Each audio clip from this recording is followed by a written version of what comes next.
As Ibrahim Trarore, the new president of Mali, stepped onto the world stage, he immediately became a threat to the interests of Africa's former colonial powers. With his bold promises of reform and dedication to overcoming the lingering effects of colonialism, Traore represents a danger to the status quo that these powers have long relied on to maintain their dominance over the continent. It is no secret that Africa has long been a victim of exploitation at the hands of European colonizers. From the brutal slave trade to the extraction of valuable resources, the continent has been systematically looted for the benefit of these former colonial powers. And while many countries gained their independence in the mid-20th century, the legacy of colonialism continues to haunt Africa to this day. But with the rise of leaders like Ibrahim Trarore, the tide may finally be turning. Traore, a fervent nationalist and advocate for African unity, has declared his intentions to break the chains of neo-colonialism and reclaim the resources and sovereignty of Mali and all of Africa. This has understandably caused concern among the former colonial powers, who rely on the continent's resources to fuel their economies and maintain their global influence. So, why exactly is Ibrahim Trarore seen as such a danger to the interests of Africa's former colonial powers?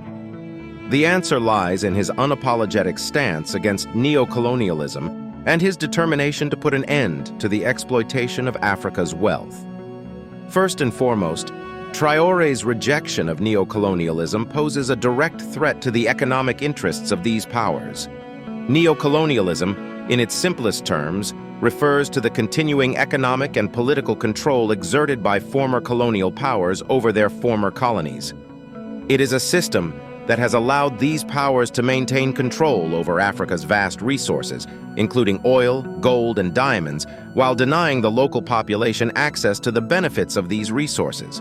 But Traore's commitment to economic reform and the redistribution of wealth threatens to upend this system. As the leader of one of Africa's largest and most resource-rich countries, his actions could serve as a catalyst for other leaders to follow suit, potentially leading to a domino effect that could weaken the grip of neo-colonialism over the entire continent. Furthermore, Traore's emphasis on African unity and cooperation is a direct challenge to the divide-and-conquer tactics used by former colonial powers in the past. These powers have long exploited political, ethnic, and regional divisions in Africa to maintain control and sow discord. Traore, with his focus on unity and cooperation, poses a threat to this strategy and could potentially bring about a stronger, more united Africa that is able to stand up against outside interference. In addition to his economic and political stances, Traore's pride in his African identity and his rejection of Western influence also represent a significant danger to the interests of colonial powers.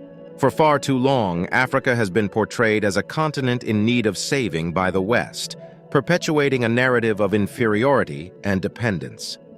But Traore, as a leader who embodies the strength and potential of Africa, is challenging this narrative and calling for a reclamation of African culture, values, and traditions.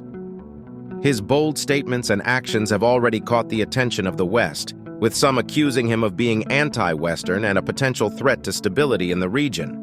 But in reality, Traore's steadfast determination to chart his own course and put the interests of Africa and its people first is a direct threat to those who seek to maintain their control over the continent.